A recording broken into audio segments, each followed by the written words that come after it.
Glad we have people that are out here this evening to try to get some more information on our comprehensive plan. I just wanted to give a little bit of information on the comprehensive plan and the process and how everything works.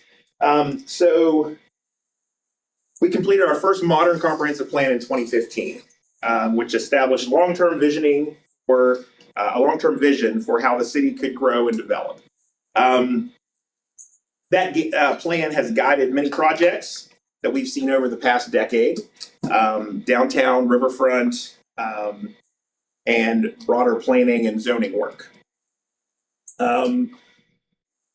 We've always tried to have a community-driven process with public meetings, surveys, stakeholder input that help shape our plan and the priorities throughout the plan. So these documents, these comprehensive plan documents, and I'm sure Christy will get into more information, I'll introduce Christy here in a minute, are meant to be living documents. They're updated as time and as over time as conditions, needs, and opportunities change. So this update follows that same approach. We have public input with surveys, planning commission review, and then the city council will be the final step, and they will do the adoption. So tonight, what you're going to see is the next step in that ongoing effort to align with our city vision, as well as where we are today and where we want to go. So I'm going to take a minute to introduce the Planning Commission members. We have Andrew Carroll, Mayor Jerry Marco, myself, I'm Philip Colson. I'm the president of the Planning Commission. Andrew's the vice president of the Planning Commission. Kate Summers, who's unable to be here this evening. Eric Armstrong, and Dustin Smith, and Susan Evick. So that's our Planning Commission. We've worked hours, and Nancy Brosford is in the audience. She's been on this Planning Commission before, and it's certainly a long process and lots of input going over. So what I'd like to do now is I'd like to introduce Christy DeMuth, who is going to tell you what organization she's from, because I will never get it right. But she's going to go through kind of an update and where we are, and then we can try to have some interaction, a little bit of interaction with her, and kind of see where we are. Thank you. Good evening. I'm Christy DeMuth, and I'm with WVU, and it's a mouthful, College of Law, Land Use and Sustainable Development Law Clinic. We just like to call ourselves the Land Use Clinic. And we were formed about 15 years ago to help communities throughout West Virginia on land use planning efforts. That's mainly what I work on. I have some other coworkers that do a lot of work in conservation. And as part of our clinic, we have third-year law students that take our clinic for class credit. So I have 3 students with me tonight that are going to help present the comprehensive plan to you all. And I'll let you introduce yourself and tell them where you're from. Yeah, my name is Alan Parsons. Thank you all so much for having us down. I'm St. Albans, West Virginia, so just right outside of Charleston. I'm Isaac Mazurski. I'm from Austin, Texas originally, but very glad to be up here in a great state like West Virginia. I'm Adam Krause. I'm from Pittsburgh, and thanks for having us. And so they take our class credit their last year of law school, and they help us work on comprehensive plans, zoning ordinances, any land use planning or conservation. So they've done a lot of other projects like deeds and reviewing easements and stuff like that. And so I've been with the clinic for 14 years. I actually helped Elkins on their first comprehensive plan back in 2015.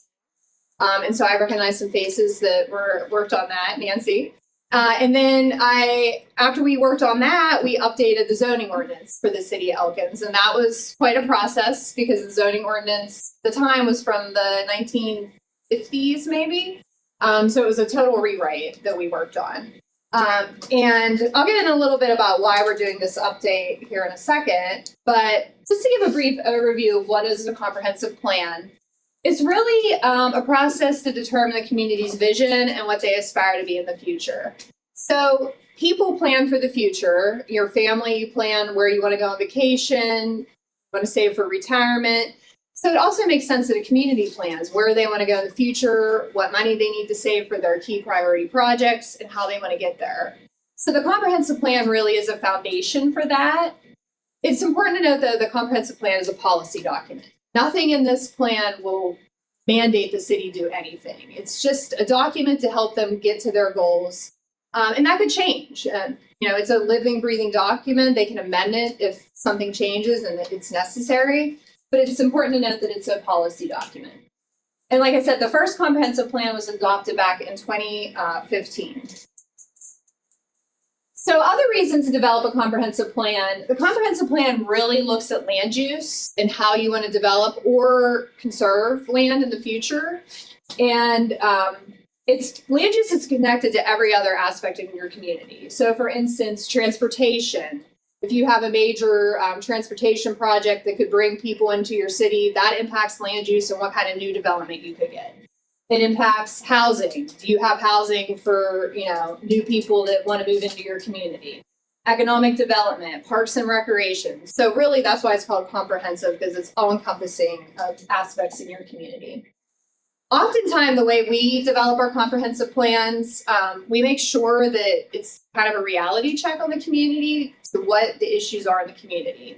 And I'm going to talk about that in a little bit of what the public input revealed about some of the key issues in Elkins.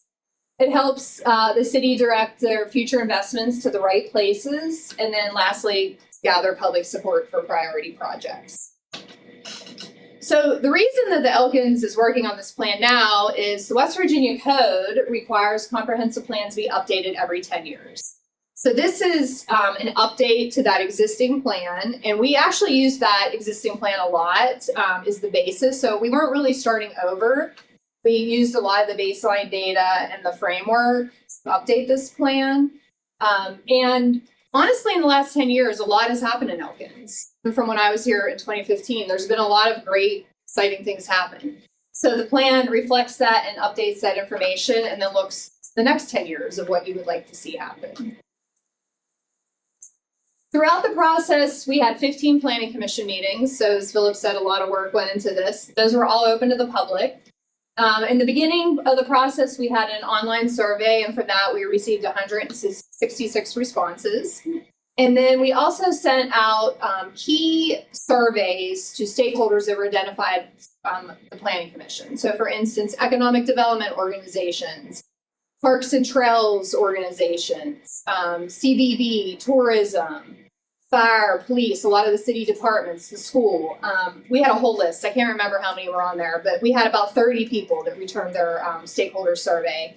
And we asked them, key insights on some of the issues they were facing in their organization. And so from that, we developed a needs assessment. We took all that public input, all the planning commission meetings, and we kind of boiled down what some of the key issues in Elkins are. And it was very similar to the 2015 plan in terms of the overarching issues: public safety, housing, infrastructure, economic development, land use, and technology. So what we're going to do now is we're going to go through each of the critical issues and identify, what some of those key needs were, and then we're going to talk about what some of the recommendations are to work on those. So, yeah. Not looking forward there. Yeah.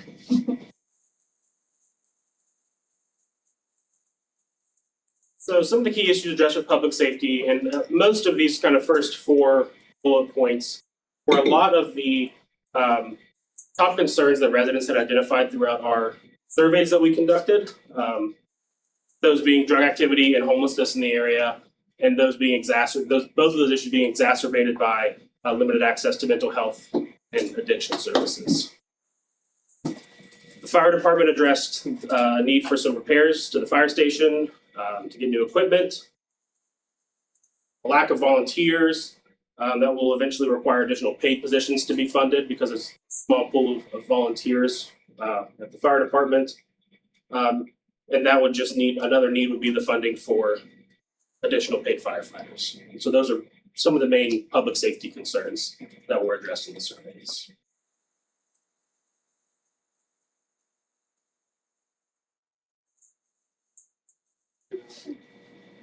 Housing.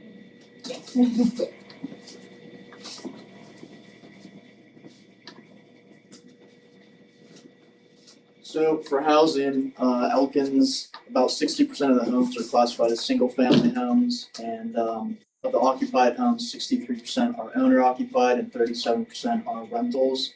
So there's a lack of affordable quality housing.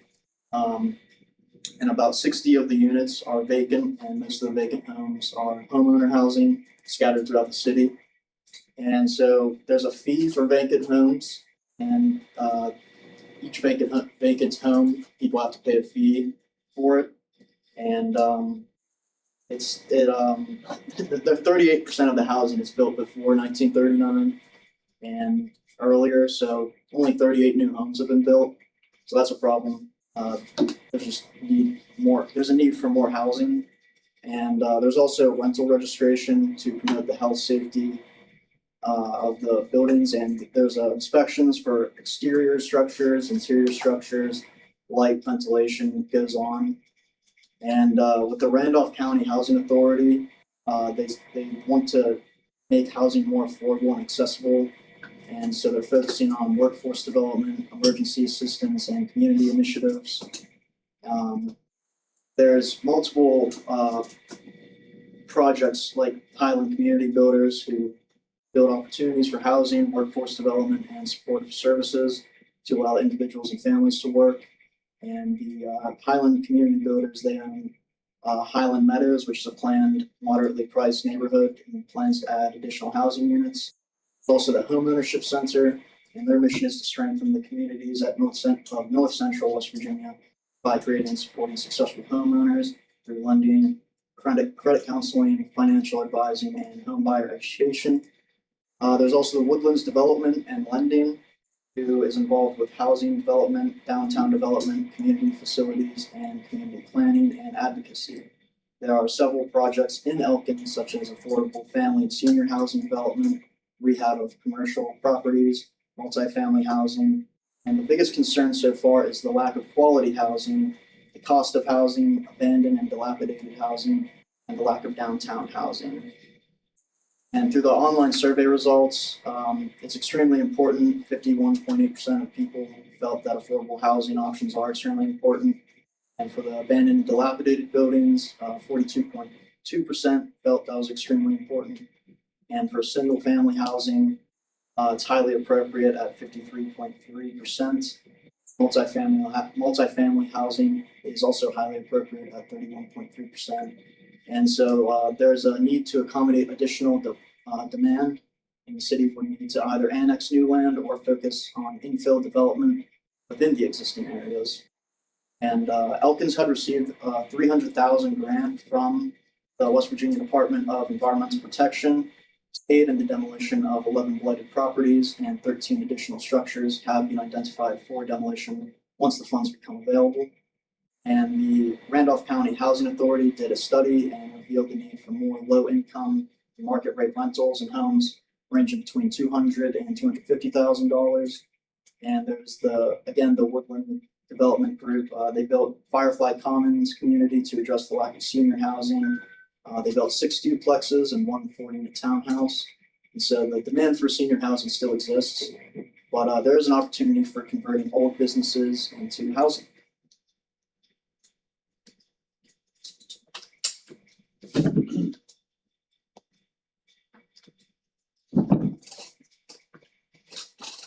So infrastructure kind of encompasses a lot of different areas, utility infrastructure, pedestrian safety, as well as kind of actual roads and other types of sidewalks type physical infrastructure. Some of the main concerns, that have been identified is wastewater collection pipes. The system was designed to receive both water and rainwater. This can lead in times of high rain to an overload, which the system can adequately handle. So a lot of that is discharged into the Tigard River. There's a loss of raw water storage due to silt filling the Tigard River. That is kind of outside the system, but also a concern going forward as the silt continues to accumulate. There's also a lack of certified operators throughout the entire state. For this, mainly due to a high failure rate on the water certification exam. And while there's nothing directly that the city can do to remedy this, they can help encourage the state organizations to expand their outreach in this area to hopefully remedy the problem.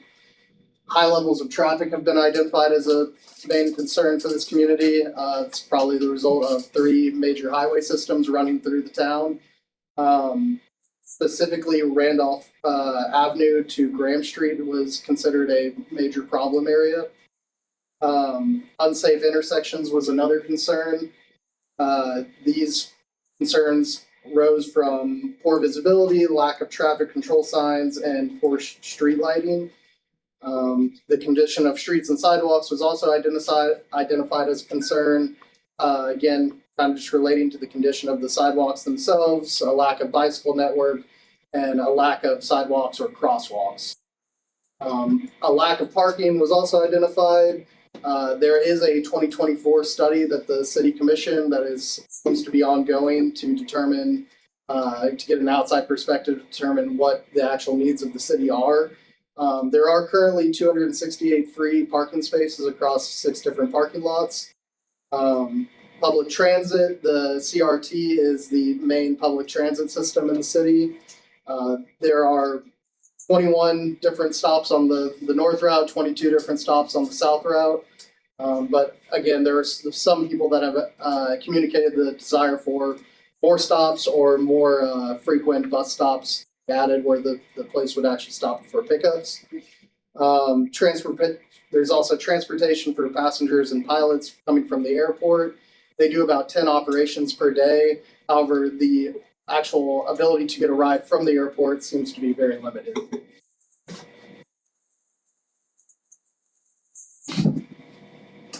So economic development was another critical issue identified throughout the planning process.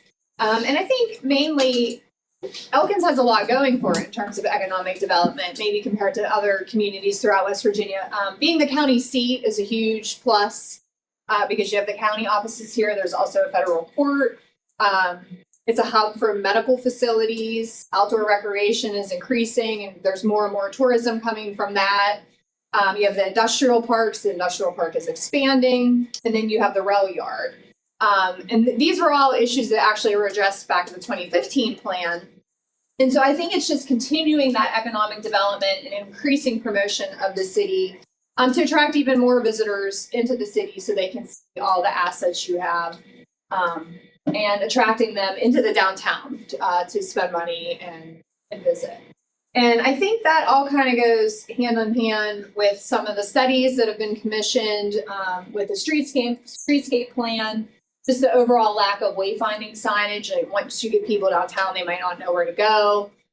So the streetscape plan definitely addressed that. And then I think one of probably the biggest issues in terms of tourism that was brought up is a lack of a brand for the city.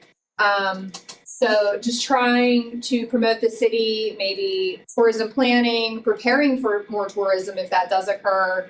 And just being inviting, because the city in itself is limited. There's limited room for development. So that limits the ability for the city for tax dollars from businesses unless annexation were to occur. And then in terms of land use, honestly, this was a huge aspect of the 2015 plan because like I had mentioned, we overhauled the zoning ordinance. So in 2015, the land use chapter really focused on that zoning ordinance and what the issues and concerns were with that. So with the update, we really did not have as much of a focus on land use as we did the prior plan. The land use section really focused on recreation. So just improving and expanding the existing city parks. And this also goes a lot into play with the riverfront plan that was established a few years ago, and just trying to fund that with improvements to Glendale and Riverbend parks. Also, there are trail organizations like East that are working on a trail master plan to have mountain bike trails and connecting eventually to the national forest. So we expand upon that as a need, and that also brings in more tourism and also serves the residents as well. Increasing the benefits of the river was brought up as a huge part of that riverfront plan. And then lastly, in terms of land use, there have been some amendments made to the zoning ordinance because issues come up that, you know, when we worked on that ordinance a few years ago that have since come up that have not been addressed, but just making sure that there's no land use conflict. So for instance, the new industrial park, looking at that and maybe having a standalone industrial zone just for that new industrial park, because that area is going to be a little different than the existing industrial zoning in the city.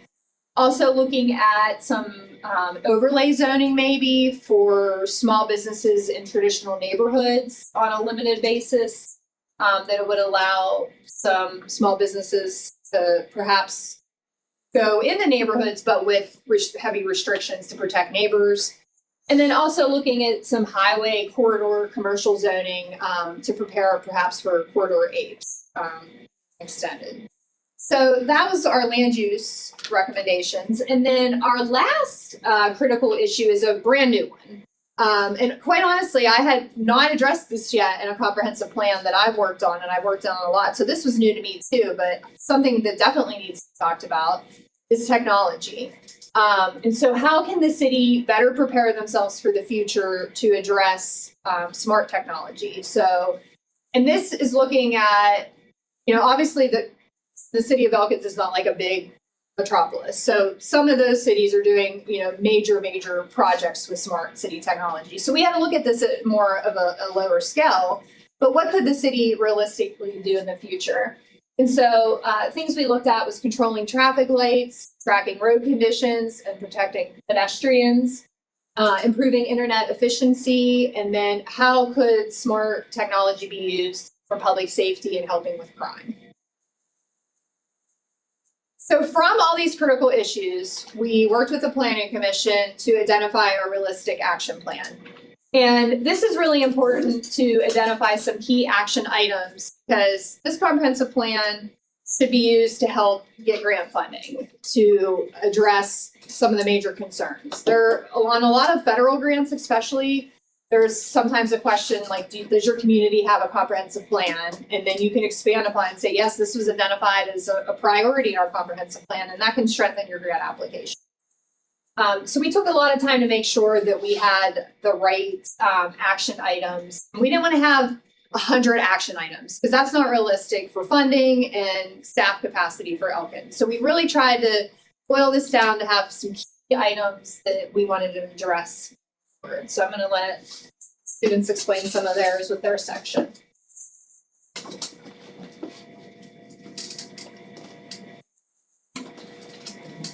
So with regards to public safety, most of these action plan points all go towards improving and expanding public safety infrastructure and resources throughout the city and the surrounding area. And with regards to Corridor H, the city's expecting that the completion of Corridor H is going to bring in a lot of new traffic into the county and the Elkins area, which may place some additional strains on public safety services.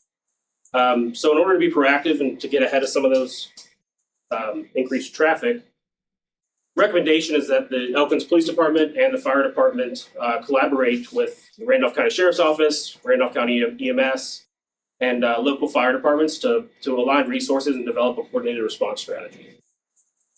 The police department has also identified the need to establish a detective division within the department, and that would require hiring additional personnel. Another action step would be to ensure that the fire department is fully equipped and supported. Continuing repairs are needed at the fire stations, such as masonry work to the exterior wall, installation of air conditioning, new wiring, new windows, things of that nature. And the city of Elkins should also continue to replace and repair fire equipment as needed. There's outdated tools. Issue with that is they can't be repaired if they break. Rescue tools and additional hardware and software for open rescues needed. And the fire department's also planning to upgrade to phase 2 communications and is currently working to ensure compatibility with that system. And the fire department's currently fully staffed with 3 personnel assigned to each shift. But because of the decline in volunteer participation, there may be additional staffing required in the future. Next step would be to ensure that the fire department is to consider the feasibility of a strategically located public safety substation. So The fire department has determined that a substation of Beverly Pike would improve emergency response times and expand service coverage in that area. And so a project plan and budget should be developed to determine estimated costs and design requirements.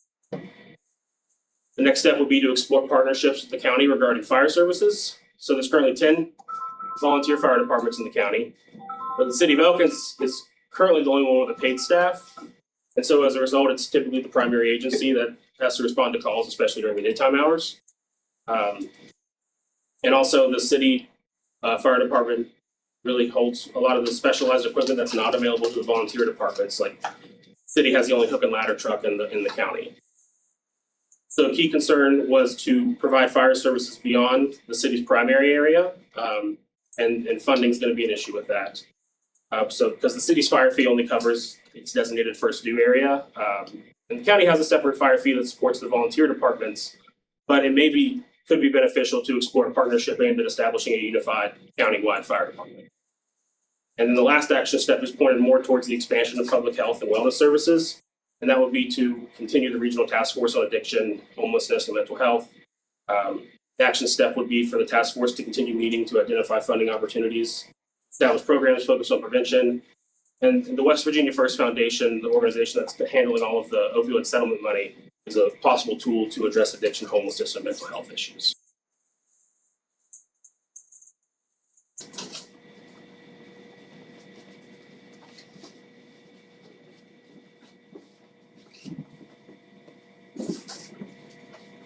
The goal for the housing action plan is to meet the housing needs of the current residents of all economic levels while exploring options for future expansion. And so one of the objective for the action plan is to evaluate options for encouraging housing and infill and higher population density. This is to prioritize funding for demolition of dilapidated properties. And the city should consider including demolition funding as a regular step in the annual budget. And moreover, another action step is to raise partnerships to address unsafe structures and enable the development of high-quality affordable housing. Therefore, Elkins will pursue partnerships to reduce the cost of removing unsafe structures and enable properties to return to productive use at price points. And another action step is to explore opportunities to support homeownership. And Elkins should explore partnerships with local nonprofits, lenders, and community organizations to expand investments and homeownership in the city limits. Another action step is to explore loan programs that support property owners in making property maintenance and repair improvements. And so Elkins should establish a program to assist residents in funding property improvements, such as removing dead or dying trees alongside sidewalks and minor code violations. And the program can offer low interest loans or matching funds to encourage participation. And from the 2015 comprehensive plan, only 2 of the goals have been met, which was increasing enforcement of building codes and property maintenance ordinances to improve the appearance of the city, and to hire an additional code enforcement officer to improve the appearance of the city, which has been done.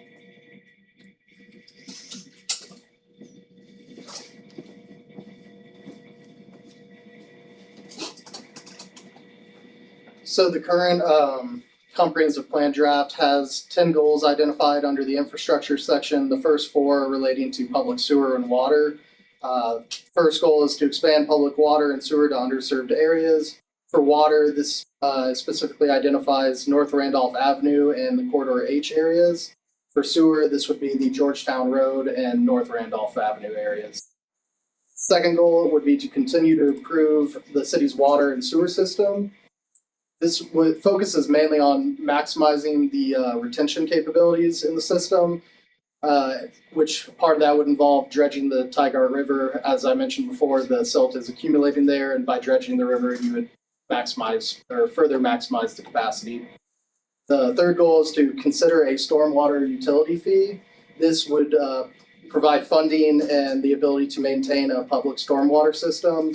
Typically, these fees are set up to be a flat fee for residential structures and then a percentage fee for commercial structures based on impervious cover. The next goal is to consider a stormwater ordinance. which would provide measures for detention, retention, distribution of stormwater management. And then the next goal is a little bit of an outlier. It's to update the GIS mapping system. Currently, the city does not have a GIS technician employed. They are tough to find, I've heard. And so one of the goals that this plan promotes is a partnership with Region 7 Planning and Development, which they would be able to, there's a potential partnership there that would allow them to help with the updates and management of the GIS systems. The next 5 goals have to deal more with physical infrastructure and are all kind of based in and around, in and around the streetscape master plan that's already been promoted. So the first goal is to implement the streetscape master plan. The second would be to install wayfinding signage, which is a goal under the streetscape master plan. The third is to collaborate with West Virginia DOT to create a safe and cohesive transportation network. Consider various approaches for developing and maintaining sidewalks throughout the city and continue to encourage bicycle-friendly amenities. All of these are covered under the streetscape master plan. And just to give you an example, under phase 1 of that plan, there are striping of lanes, parallel parking, sidewalk replacement, street lighting, improvements at the intersection of 3rd Street and Davis Avenue, and the list continues to go on, but all of these kind of relate back to the first goal of implementing the streetscape master plan, which would then allow the city to proceed with the goals they've kind of already laid out in this area.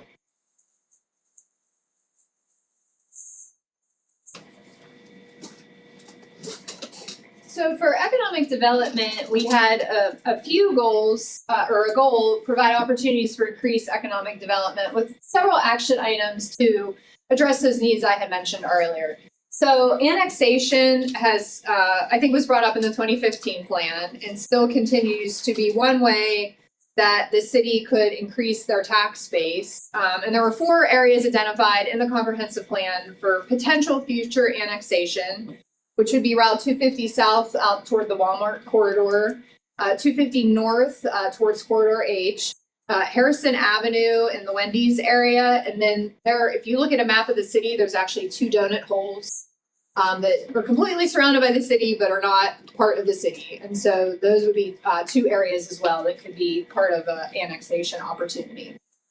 I know that the state legislature has changed the annexation requirements, so that's a little tougher to do now than it was 10 years ago, but it's still something that we wanted to note as explore methods to spearhead economic development in city limits. So one of the issues that was brought up during the planning process was that lack of branding and a specific person to help with economic development efforts. There was a Main Street program at one time. That's no longer. There is an informal business organization that works together with the downtown businesses.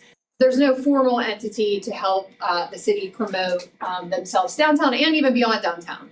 And so, one thought was, should there be a dedicated staff person at the city to help with economic development efforts? So that is something that was mentioned as a possibility to explore what that would look like, because it's limited with funding and capacity. So how could they do that? Is that something that, maybe would be part-time or would be a full-time position? So exploring that further in the future. The city enacted a TIF district not long ago. And so exploring funding opportunities, the TIF district is to help fund the streetscape plan, but the TIF alone will not fund the streetscape plan. So they'll have to leverage that with other federal grants. So we wanted to make sure that we included that as a priority action item to use the comprehensive plan to help support that.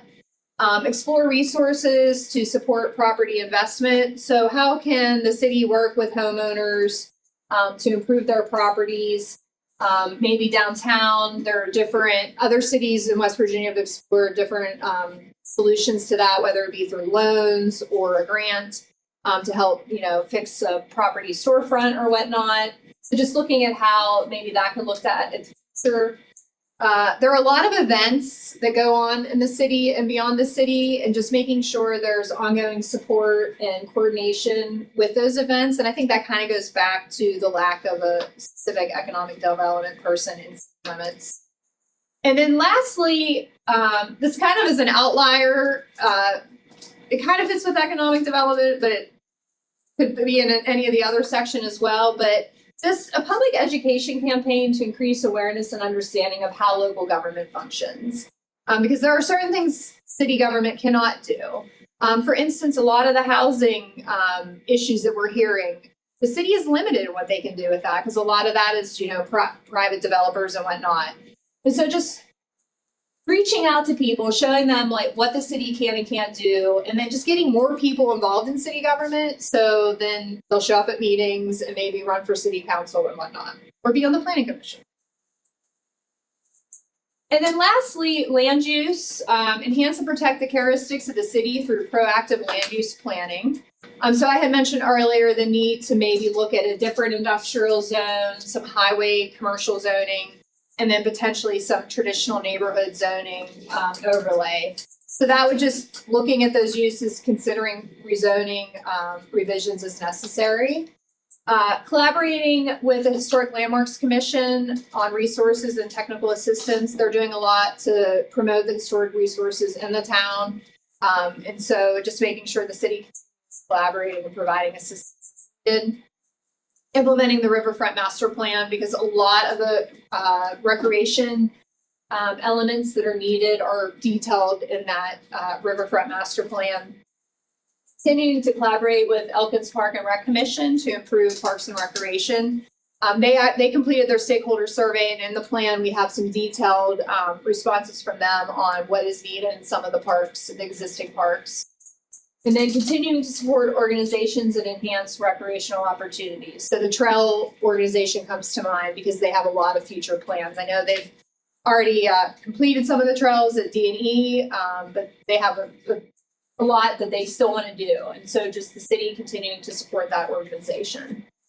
And then lastly, partnering with community organizations to host joint cleanup events. So this would help with beautification of the city. And so there's the Make It Shine group. The city has their own community cleanup. D&E college students help clean up. So partnering together to continue those efforts, and also maybe even exploring ways the city could get residents involved, whether it be through a property maintenance competition or some other method to just continue beautification in city limits. And then lastly, the technology goal is to increase organizational efficiency and strengthen service delivery. So improving the city website, which quite honestly, I think the city website is amazing. One of the best, and I work all throughout West Virginia. And so the city's doing a great job with the website and continuing to improve that. I know they want to put more accessible documents to the public on that website and expand that. Exploring that smart city technology that could improve delivery of city services, and then improve the city's data storage, the cloud. I can't say I understand it, but that's needed for a lot of the new technology and making sure the city can store their data properly. So that was a lot of recommendations. Even though we tried to say that we weren't going to have a ton, we still had a decent amount. And so it's really important that this is a 10-year plan. So not every recommendation is going to be a high priority. It can't be. The city is limited in funding and capacity. And so what the Planning Commission did next is we looked at that whole list of action items, and then we prioritized which ones are high. So those are ones that we want the city to implement ASAP. However, it could be a high priority, but it could be, in terms of time frame, a long-term time frame. For instance, implementing the streetscape plan. That could take 10 years to do because there's just so many projects in there and it's a lot of money. So we went through, and these are the priorities of all the lists we went through that we identified as high priorities. And maybe I can show the plan in a little bit to show our little table that we have, because a lot of these might be high, but they could be long-term, they could be midterm, or they could be an immediate project. So ensuring the fire department is fully equipped and supported. Ensuring code requirements for landlords are readily accessible, exploring opportunities to support home ownership, considering a stormwater ordinance. implementing the streetscape master plan, installing wayfinding signage, considering various approaches for development and maintaining sidewalks throughout the city, and evaluating and pursuing strategic annexation opportunities. So those were the ones that were identified as the high priority.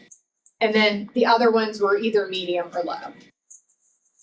So moving forward, our next steps in this process, we have an open public comment period going on right now. And you can review the draft plan available online. It's on the city's website, and provide comments by Friday, May 8th. And you can provide those, I think, is your information on there, Sutton? Yes. To Sutton. And then the Planning Commission is meeting Thursday, May 14th. That meeting is open to the public as well. And we're going to discuss the draft plan and make any final changes to reflect the public input we received throughout this process. Then after that, the Planning Commission has to hold an official public hearing, which is different than what we're doing tonight. This is more, you can give feedback and ask me questions. A public hearing is a little more structured, where you just provide comments. And then there'll be a 30-day public notice period. The final draft will be posted on the city website and available at City Hall. And then the Planning Commission will present the comp plan to City Council, and then City Council has to hold a public hearing. So these are all requirements of the West Virginia Code that have to be followed to make sure that the comprehensive plan is adopted properly. So I know that was a lot, and I will welcome any questions that you may have or comments. Yes, What does TIF stand for? tax increment financing. There's a webpage about it. Yeah. Sorry, I should have said that, but I didn't even think of it. Yeah. Nancy? Come on, council. They adopt, so when we have our public comment, public hearing about this with city council, once we have that, and then we vote to adopt this comprehensive plan. And, you all have wonderfully put the priorities together. And, I am, see, if we adopt this comprehensive plan, the city strategic plan should reflect some of the recommendations of the comprehensive plan. Is that- Yeah, I think we actually kind of did it the other way around because Yeah. the strategic plan was adopted 24. Right. We actually reviewed that strategic plan and I think they're pretty well aligned. I don't. Yeah. That was our goal. Our goal Yeah. was to take a look at the strategic plan that had been adopted and then, so we weren't double doing work or, you missed something, we missed something, we were trying to merge them together Yeah. as best we Because could. when we did the 2015 plan, I don't think there was a strategic plan at the time. So. Thank you. And then, just one particular question, with the housing mix being a certain percentage of rentals versus, owner occupied, how does Elkins compare to other towns in West Virginia? Are we pretty, is it something in balance or are we pretty? What was the percentage normal? again? I can't remember. 65% of the homes are classified as single family, and of the occupied homes, 63% are owner occupied and 37% are rentals. I've seen worse, but I've seen higher. I'm working in a community right now in southern West Virginia that their rental rate is higher, but they also have a major college. So that contributes. I've seen communities over time, that number has also got higher because short-term rentals, Airbnbs and stuff like that have affected that. So I would say you're probably pretty middle of what I've.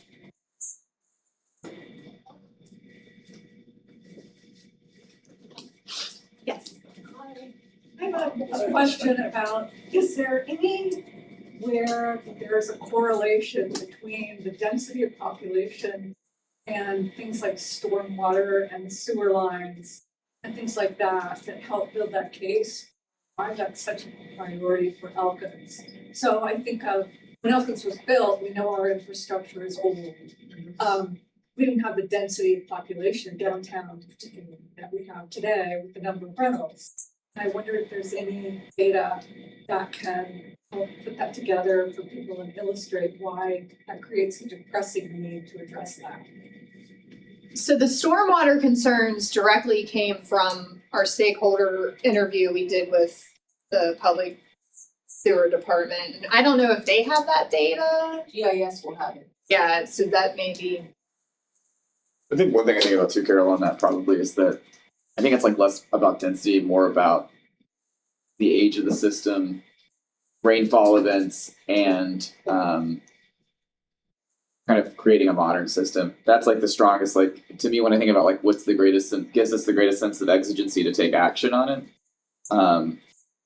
It's like modernizing the system so we don't have, combined stormwater and sewer. That like to me is more compelling than density if I were thinking about like what's my thought process on the priority there. Climate change with the cloudburst that we currently have today, there's not a system in the state that's built to handle the capacity we receive right now when we get the cloudburst. So, I mean, that's part of the issue is that the storm and the weather patterns have changed a lot for us. So there's only a certain capacity that can go through the lines, and once they hit that capacity, the river also plays into that with the silt buildup that you had mentioned. So, I mean, there's a lot of factors that come into play. Just gonna pull the plan There up, but I may be a don't. correlation between density and impervious cover too, which yeah. Yes. could lead to excess runoff. Is there a plan on that? We also have a lot of old, excuse me, old lines that are filled with silt, collapsing. And, I mean, you've got a radius of a line like this, with only that much room at the top, it doesn't have silt. Backs up pretty quick with deluge, like you said, the impervious versus impervious percentage that we have. But the big push has been the EPA. There are lots of communities in the country that when the big push for stormwater retention and for fees, individual residences and then your commercial, where you would start out with 5,000 square foot, like a Walmart with 5,000 increments, and then that's how you come about your fee. A lot of people drag their feet waiting for the EPA to get active, and they got active. So now you've got a lot of other folks that are doing the stormwater. I'm working in a few communities, it's been mandated for them now. So, And quite frankly, there's water available, or funding available really for water and sewer. There's not a lot of funding for stormwater at this point, so, not yet. So we're hoping that changes in the future because this is an issue that's impacting a lot of communities. Well, also another thing is, like you said, the massive deluge. We had the Herman flood several years ago, where in 5 hours, they got 7 inches of rain because they got a cell stuck between two ridges and they blew everything out and flooded the fire department that was supposed to be the emergency response center and the whole 9 yards. And then last year we had the Mineral County, New Creek. They had that major deluge that went into Kaiser. It backed up into the freshwater system and it put so much particulate in, they had to shut it down. And if the water operators hadn't had full tanks, they would have been calling the National Guard or somebody to come to help. So, I mean, there's a lot of the strategy that's going on. Also, the governor's in asked for the assistance, and also individuals have asked county commissions, et cetera, for the assistance of the early warning systems, because every one of your offices of emergency management in your county know the culprits of the creeks that fill up really quick. If they can get those early warning units out there and get an extra hour to evacuate people. But also the other element too that a lot of people are talking about is cleaning out the creeks. Got a lot of the timber. That's what flooded Kaiser was all the wood got up against the bridge and backed it all up. So you've got a lot of fallen trees and stuff that need to be addressed, and I think some folks are starting to look at having that done as well. Matter of getting DEP and EPA to sign on. So, I mean, there's a lot of stuff. I'm sorry. Okay, on another subject, so years ago, prior to 2015, I was more involved with the city. I worked with the DOH on 3 projects that I found them very cooperative and helpful. And I noticed when I read the draft plan online, that it said the DOH is not responding to the city's outreach. I just wondered, how can we help that? What's going on and what do we need to do? Because Randolph Avenue is just, what do I want to say? It just cuts our city in half and really is not an asset to our community. Somebody from the city Your thoughts on wanted. that, Jerry? No, actually, I do have thoughts on that. I mean, I don't think that's a fair statement that we actually have out there because there's certain projects that we're working on that they've been very cooperative with. But their hands are tied. A lot of times our local district has to depend on Charleston to get back to them. And we're one of 55 counties. So that's the reality of it. So we're not always a top priority when it comes to certain things. Our bridge, our Stevens Avenue Bridge, tremendous working relationship with them on that. Other projects, I can't say they're not responsive. Here, it's just they're waiting to get guidance from above. That's what I'll say. So we're kind of in the hopper is the honest answer on that. Is that depending on what the priority is at Charleston is where we kind of victim of that, if you will. So, but our local district, they've been amazing to work with, I will say. We have a question. Okay. From the Commons. So is Elkins becoming a likeness of a smart city with all these cities throughout the city? It's a likeness or? That's what Commons is. I would say that's one of the steps in the right direction, but it's also planning for when Quarter H opens up, because when Quarter H opens up, the reality is we're going to have influx of tourism. Fantastic. You're also going to have an influx of crime, which means increased drug trafficking, arms trafficking, and human trafficking. So we're preparing for that now. That's the reality of it. Any other questions? I wanted to show the plan on the screen, but you guys have all seen it, so I'll come closer to you all. Just so I encourage you, I guess I won't be doing that, but I encourage you to look at it online. But the way it's structured is we have the critical issues, 1 through 6 identified. And in each chapter, we go through the background, what we just did tonight, but more detailed, obviously. The background, the needs, and also put in here,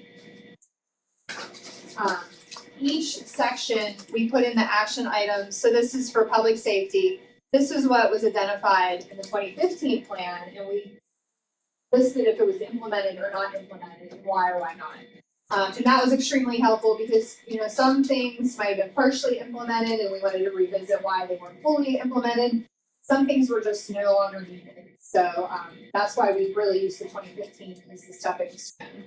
And then at the end is that matrix I talked about, which is here.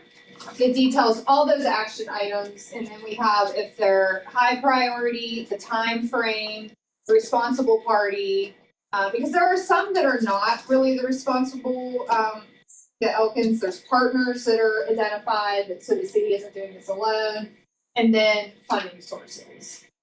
So I encourage you to look at that, and I think we have copies.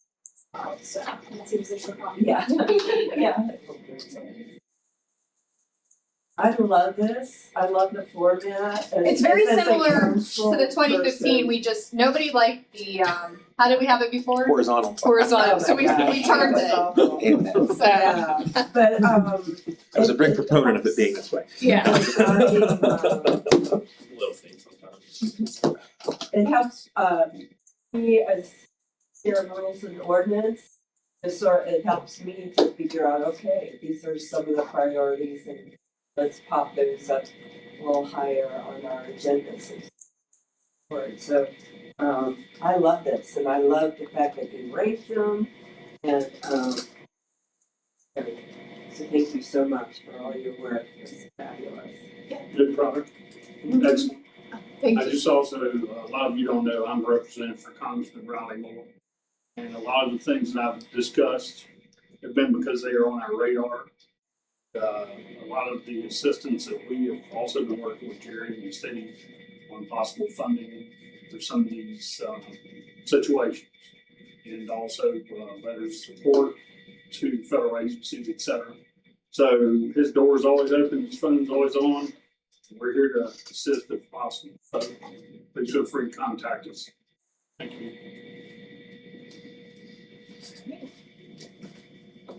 Well, if there are no other questions, I think there are some refreshments back there. Yeah. So I just wanted to thank everyone for coming out. I encourage you all, as she mentioned, our 15 planning commission meetings that we have, they are all open to the public. We meet at the Wood Tech Center the second Thursday of the month at the Wood Technology Center.